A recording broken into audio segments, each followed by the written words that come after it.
आज से 5-6 रोज़ कबल मैंने एक मुख्तसरन तकरीर की थी कोई 9-10 मिनट की, तो मेरे भाई हैं नूर आलम साहब, उन्होंने कहा कि लगता है तुम्हारा सॉफ्टवेयर अपडेट हो गया है। मुझे लगता है जिस किस्म के हालात जा रहे हैं, हम सब का सॉफ्टवेयर जो है ना वो अपडेट होने के करीब पहुँचा हुआ है। ये भट्टी साहब, तो क्या फिर इसके सॉफ्टवेयर अपडेट करवाने के लिए क्या कोई मतलब है, क्या करना पड़ता है? मैं काजी साहब एक गुजारिश करूं, बज़ाहिर जो ख़बरें आ रही हैं इनसाइड, जिसे हम टीवी पे नहीं कह सकते, ये मुल्क के लिए बेहतर नहीं। देखें, अगर अपोजिशन मलक साहब जैसे कहते कि गरीब की जंग लड़ती, कहते जी हम छोड़ के गए थे, बिजली इतनी महंगी हो गई, तो अपनी गुर्बत का ख़त्म करना आने सारे। असल बात है कि वो तो गुर्बत से भागे हुए लोग अमीर हुए हैं। हाँ। गरीब का हक तलफी करके तो अमीर हुए हैं। हाँ। तो गरीब की जंग कैसे लड़ेंगे? हाँ। लेकिन जिस तरह लोगों को बेजुबान किया जा रहा है, ये मुल्क के लिए बेहतर नहीं है। ये लावा फटेगा, कब फटेगा मुझे नहीं पता। अब पंजाबी में थोड़ा मुझे तर्जमा तब्दील, जो तुसी हाउसिंग सोसाइटी वालों साडू हो वो एग्रीड, फिर हैं जी मलिक साहब देखे ना 3 साल में हुआ क्या है। आपने 3 साल में स्वाय अपोजिशन के केसेस के, मौलाना फजल रहमान बचे हैं क्योंकि उन्होंने बड़ी ठीक ठाक किस्म का डरावा डाल दिया था कि मैं मदरसे लेके पढ़ जाऊंगा नैब को। आपने क्या, अपोजिशन ने क्या किया? अपोजिशन ने स्वाय अपने केसेस आज हमारा साबिक अकाना बाजी साहब आज भी वो नैब में गए हुए थे। देखें, खबर आपकी है, मैं आपको याद दिला देता हूँ जो आपने आखिरी दफ़ा, और भट्टी साहब ने मेरे ख्याल में उसकी कंफर्म किया था कि जनाब मियाँ साहब अगर ये है आपकी लड़ाई तो हम टिकट भी नहीं लेंगे आपका वोट बैंक। ब्रेक के बाद और ये गुफ्तगू जारी है हमारे साथ से।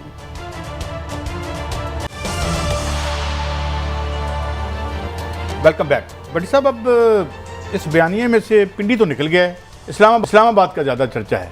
देखें कादी साहब, मैंने इसीलिए अर्ज़ किया है तो पिंडी से भी इन्हें कुछ मिला, माफ़ी चाहता हूँ आपको, बात तो ना गवा, बात तो नहीं जाहिर है बाहर फिर रहे हैं भाई। मगर बात है रसवाई की। जब आप नैब पर हमला करें और नैब के ये खरबों रुपए की करप्शन में है और आप इलेक्शन कैंपेन चलाएं, ऐसे हो सकता है कभी? आप और मुझ पे धनिया चोरी का पर्चा हो जाए या इल्ज़ाम लग जाए तो हमारी 7 नस्लें छुपती रहेंगी। तो भाई पिंडी वालों ने भी तो उन्हें रिलीफ दी है। तो अब सॉफ्टवेयर मैंने अर्ज़ पहले ही कर दी थी, नहीं पूरी केसट चेंज हो गई है। अब देखना कुछ ये है कि क्या इन्हें आने वाले दिनों में अपने साहबजादे के लिए बाहर देने दिया जाता है या जाने कश्मीर के इलेक्शन में अमूमन तो जो मादी में हुकूमतें होती हैं, हाँ पीपल्स पार्टी की और नून लीग वो कामयाब होती है। लेकिन मरियम साहबा, मैं हैरान हूँ कि इतना तेज़ी से सॉफ्टवेयर चेंज हुआ है, जैसे कि बंदा किसी ऊंची जगह से गिरे और यादाश्त खो जाए और वो जंगल में रह रहा हो तो कहे कि मैं जाती उमरा के महल में आ गया। बट साहब, मेरा तो ख्याल ये है कि जो जिस लीडरशिप की तरफ आपने इशारा किया था, बल्कि मलिक साहब आपको भी इन लेते हैं कि वो जो सेकंड टियर लीडरशिप है, बट वो सारे मेरा ख्याल है इस बयानी से तो भागे हुए हैं। नहीं, बयानी नहीं, बुनियादी चीज़ बट काजी साहब इसमें गलत हुई है ना। यहाँ आप अवामी सियासत करें। अब क्या डील हुई है? अब डील हुई है कि जी आप हमें फिर इलेक्शन दे दें आज़ाद कश्मीर में, नहीं तो अगर आप इसमें भी थ्रेट अभी रखिए, इलेक्शन का मतलब हमें दे दें, हमें दे दें, अगर आप नहीं देंगे तो हम इस्लामाबाद में आके धरना करेंगे। अब इसीलिए देखें ना, सारा जोर इमरान खान पे है। अगर आप देखें, आपको साफ समझ आ रही है कि हमारा जो पोलिटिकल माइंड है वो सारा खुद डील का है, उनमें कोई पॉलिटिकल सेंस अवाम की है ही नहीं है। अब साफ नज़र आ रहा है कि डील ये है कि भाई आपने पिंडी का जिक्र नहीं करना, हम चांसेस ले रहे हैं अपने इलेक्शन के। यार तो इस तरह अवाम को माइनस करके किस तरह आगे जा सकते हैं? भट्टी साहब, कौन सा धरना दे सकते हैं? ये मुझे एक बात बताएं, ये लाहौर में तो धरना दे नहीं सके, लाहौर में तो चंद हजार बंदे बाहर निकाल सके। साहब, इमरान खान को कल धरना देना है। इमरान खान को ये यकीन हो गया 100% कि अपोजिशन उनकी हुकूमत नहीं गिरा सकती, जो मर्जी कर ले, जितना जोर। मुझे तो लगता है अपोजिशन को भी यकीन हो गया। नहीं, और अपोजिशन को भी यकीन हो गया, नहीं ये कड़वा सच है, अपोजिशन को इनसे ज़्यादा यकीन हो गया कि हम जो मर्जी कर ले, जब तक अवाम, असल अवाम इमरान खान के साथ इसकी हुकूमत नहीं जा सकती। उसका नतीजा ये हुआ कि आप देखें ना, आपके प्रेसिडेंट PM नाहल हुए, मुल्क सजा याफ्ता हुए, प्रेसिडेंट रेस्ट हुए, लेकिन अवाम की ताकत ने कानून को नहीं हिलने दिया। फिर उन्होंने कहा कि यार बजाय इसके कि सारी उम्र जेलों में गुजारें, पिंडी को खुश करें, उसके साथ हाथ मिलाएं। पहले क्या हो गया था? देखिए, पहले आपने उसका रिवार्ड पिंडी ने भी तो दिया ना सर, मेरी बात सुने, नवाज शरीफ हमजा शहबाज 22 माह अंदर रहा है, 22 महीने बेशक जेल में जो मर्जी मरात हो, जेल होती है। मेरा एक ज़ाती ख्याल है, इस हुकूमत को ये यकीन है कि इमरान खान जब चाहेंगे, जब तक 23 इलेक्शन मेरी तरह के ये 22 के अप्रैल तक करा देंगे, आगे इमरान खान जाने उनका काम।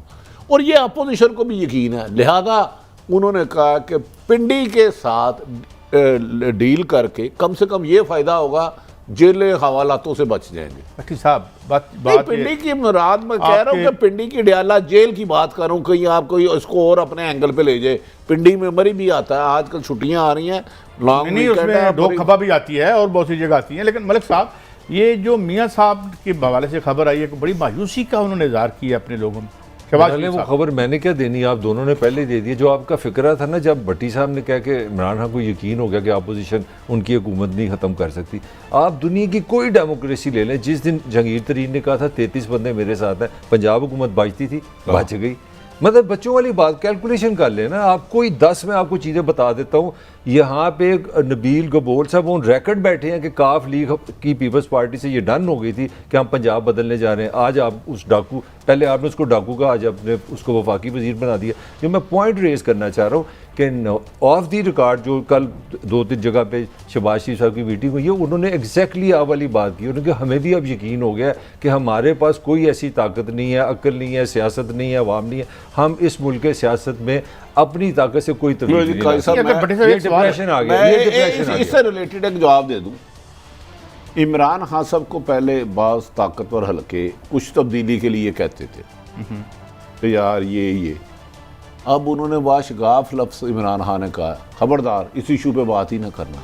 मैं तो हैरान हो गया, जिस बंदे को इमरान खान ने जवाब दिया ना, मेरे लिए तो अनबिलीवेबल। ये कोई पंजाब की शख्सियत की बात कर रहे हैं, पंजाब की शख्सियत के बारे में अहम तरीन को उन्होंने कहा जी इस टॉपिक पर बात ना करें।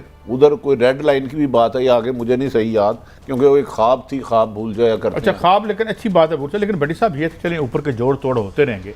मुझे बताएं, नहीं ये हुकूमतें ऐसी चलेंगी, मतलब है फिर मैं आपको बताता फिर वो इलेक्शन क्यों यार, मैं ये कहता हूं कि फिर या तो ठेकेदारों का ठाठे मारता हुआ समंदर ले आए बाहर।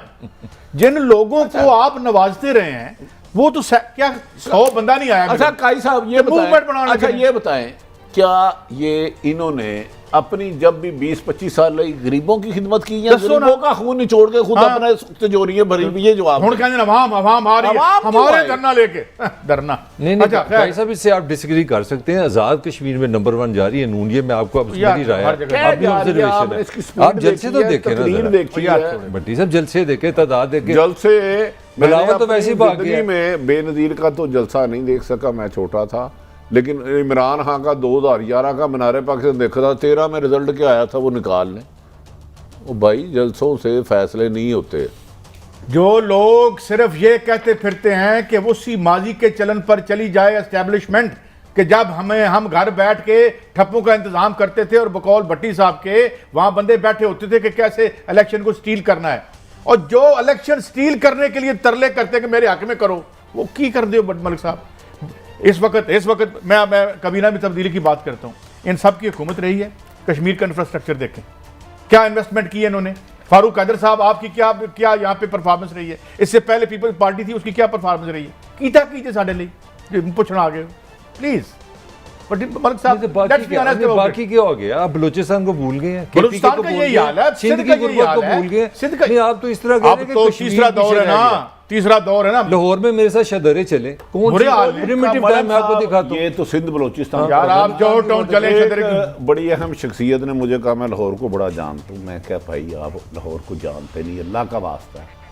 शादरा चले जाओ, सांदा चले जाओ, गौशाला चले जाओ, बनो पार चले जाओ, अगर आपको 80% घर में 3 वक्त का खाना ना मिले तो मुझे पकड़ लीजिए। अच्छा यार, जरा फारूक कादिर साहब की मुझे बात बताएं ना कि ये इनकी क्या ड्यूटी थी कि जनाब मुझे क्यों निकाला दे, किस सिलसिले में आपके पास कुछ स्टोरी? काजी साहब, अपोजिशन के पास काश गरीब का एजेंडा होता, क्योंकि ना इन्होंने हुकूमत अपोजिशन के लिए गरीब के लिए की, ना अपोजिशन गरीब के लिए कर रहे हैं। हुकूमत में आए इक़्तिदार के मज़े लेने के लिए, अब जो जलसे जुलूस निकाल रहे हैं एहतसाब से बचने के लिए। तो गरीब आदमी क्यों इनके पीछे आए? वो जरा लगड़ बगड़ होते हैं, जो टाउट टाइप होते हैं, उन्होंने पैसे से ऐसे लिए होते हैं, दफ्तर खोले होते हैं, वही दुकान चल रही लेकिन है। सुना बड़ा अहम रोल था फारूक हैदर साहब का, उसके बारे में आप रोशनी उन्होंने डालें। बड़ा अहम रोल था, मैं उसके रोल की डिटेल में नहीं जाऊंगा क्योंकि नून लीग में बड़े बड़े और पीटीआई में भी माशाल्लाह बड़े बड़े अहम रोल है। लिहाजा मेरा अपनी राय है कि शहबाज शरीफ अपोजिशन सारी समझ चुकी है कि अवाम बेशक वो 20 करोड़ भी निकाल ले तो इमरान खान को नहीं भेज सकते। तो अपोजिशन को ये भी पता चल गया अवाम उनके कहने पे नहीं निकलेगी।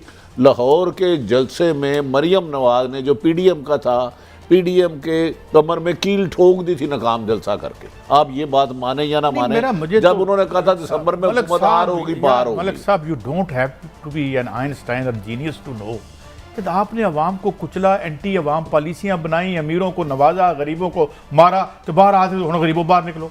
यार अक्ल कहीं घास चाने चली जाती नहीं है। सर, देखे ना पाकिस्तान का, देखे 2 चेंजेस आई हैं पाकिस्तान में जो इनके लिए प्रॉब्लम हुई है। नवाज शरीफ की क्या सारी गेम थी, थोड़ा इंटरनल प्रेशर और थोड़ा एक्सटर्नल प्रेशर। मिडल ईस्ट के ममालिक भी फारग हो गए। देखें, एक चीज़ का आपको क्रेडिट देना पड़ेगा, पाकिस्तान में एक फैक्टर बहुत बड़ा बदला है जिस पे हम बात नहीं कर रहे, वो एक्सटर्नल फैक्टर था। कहाँ से निकला है हरारी, कहाँ से है लिबनान आ गया पाकिस्तान की सियासत में।